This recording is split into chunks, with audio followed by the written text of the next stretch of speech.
Alhamdulillah, salatu wassalamu ala rasulillah, amma ba'da.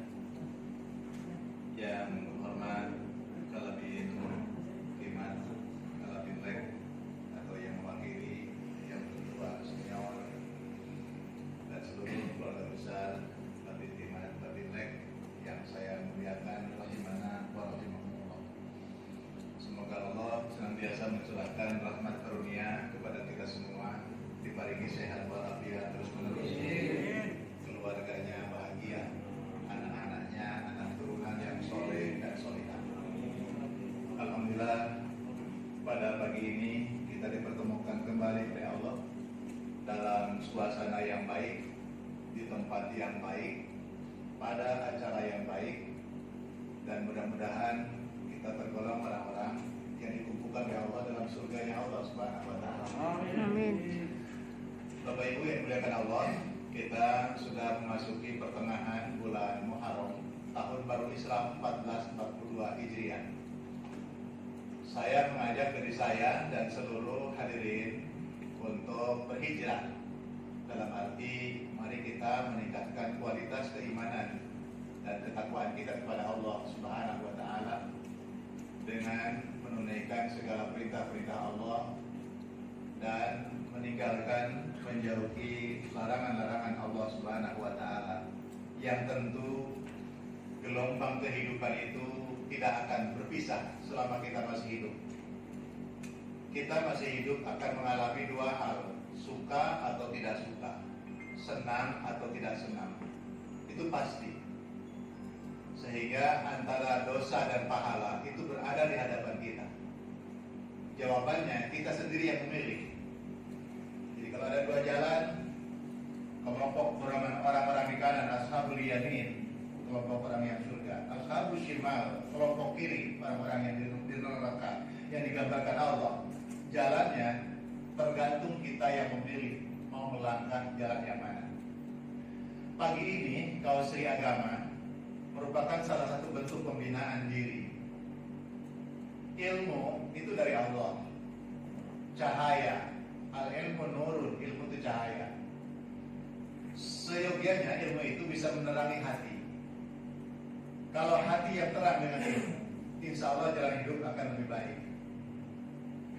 Maka dikatakan ilmu itu bukan hanya untuk hujah.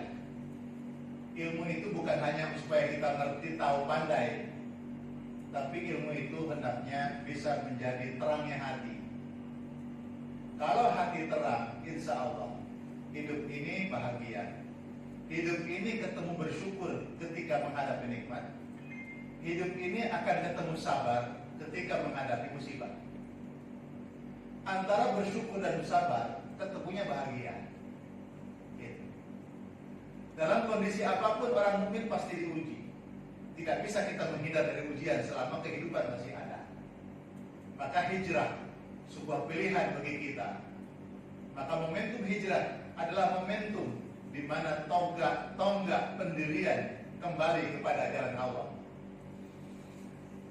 Rasulullah mengatakan, jadidu imanana, jadidu imanakum, perbaharuilah iman kalian.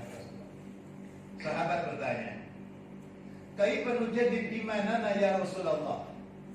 Bagaimana cara kami memperbaharui iman kami ya Rasulullah? Maka Nabi mengatakan, jadidu imanakum wa aksiru qawlihi la ilaha illallah. Perbaharui imanmu dengan cara engkau memperbanyak, mengulang-ulang kalimat la ilaha illallah. Ucapan dengan lisan, ucapan dengan mulut la ilaha illallah. Ucapan dihujamkan dengan keyakinan bahwa tidak ada Tuhan tempat kita meminta. Tidak ada amal yang kita lakukan tempat kita tuju. Tidak ada jalan yang terus-menerus kita tempuh kecuali jalan itu harus menuju kepada Allah. Itulah la ilaha illallah.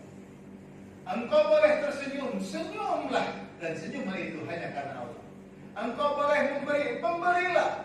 Yakinkan pemberian itu semata-mata karena Allah. Engkau menjadi seorang pemaaf, maafkanlah siapapun mereka yang telah menyakiti hati. Sadarkan diri ini bahwa saya memaafkan bukan karena saya ingin dianggap menjadi orang yang baik.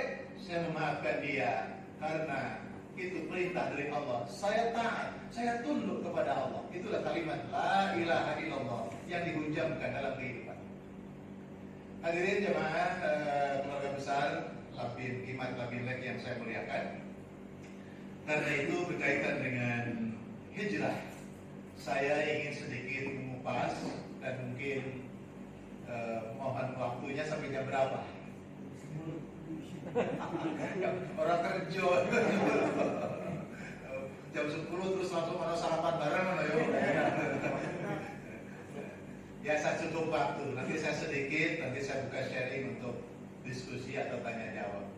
Jangan sungkan-sungkan untuk bertanya, karena ini orang yang pandai.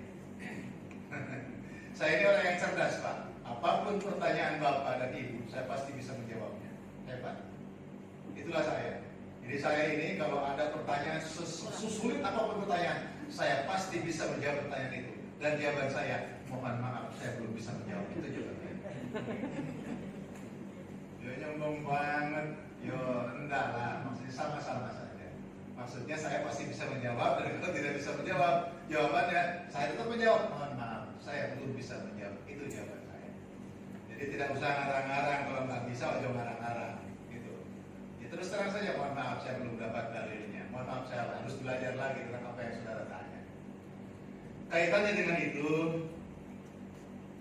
berkaitan dengan momentum dakwah hari ini, kita sering mengenal di telinga kita ada sekarang gerakan yang sedang memuncak, yaitu gerakan Salafi Wahabi. Mungkin saudara mengenal Salafi Wahabi. Mungkin saja saudara bukan pengikut itu, tapi boleh jadi saudara juga mengamalkan ajaran itu. Salafi Wahabi berbeda dengan Ahlus Sunnah wal Jamaah. Itu tangga poinnya dulu. Sisi akidah Ahlus Sunnah wal Jamaah berbeda dengan akidahnya Salafi Wahabi. Walaupun sandarannya memang sama kepada dalil-dalil agama, kepada dalil Quran dan hadis, hanya pola pemahaman yang sangat jauh berbeda. Baik pemahaman sisi akidah, apalagi pemahaman dalam bentuk amalan-amalan ibadah keseharian. Oleh karena itu, kalau kita simpulkan tema pagi ini, yaitu tentang syarat-syarat diterima ibadah. Jadi seseorang itu melakukan amal ibadah. Jadi amal ibadah itu sering jadi satu rangkaian amal ibadah. Padahal esensinya sama. Amal itu suatu perbuatan, ibadah itu suatu perbuatan. Ibadah itu pengabdian. Jadi amal itu action, ibadah itu bentuk action. Jadi ibadah itu kata abdun, mengabdi, melayani, gitu. Melayani. Amal orang yang melakukan pelayanan. Jadi sebenarnya sama, cuma kita sering melakukan amal ibadah. Jadi, amal ibadah itu disebut amal soleh. Karena ada amal itu ada dua. Amal soleh, amal toleh. Amal soleh, amal benar, amal ibadah. Amal toleh, amal salah. Gitu. Jalannya sia-sia.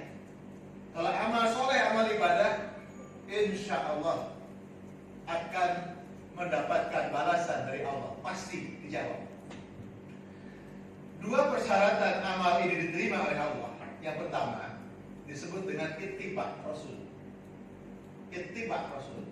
Ittiba itu kata ittaba ayat tabi'un ittiba'an, mengikuti. Mengikuti sunnah Rasulullah. Mengikuti sunnah Rasulullah. Yang kedua disebut dengan syarat diterima amal ibadah itu ikhlas. Ada dua saja, ittiba Rasul, kedua ikhlas. Kita akan jelaskan yang pertama. Yang keduanya insya Allah kapan-kapan diundang lagi. Ittiba Rasul, ittiba itu mengikuti Rasul, disebut dengan mengikuti sunnah Rasulullah. Sunnah itu ada istilah hukum syarat. Ada sunnah, ada wajib.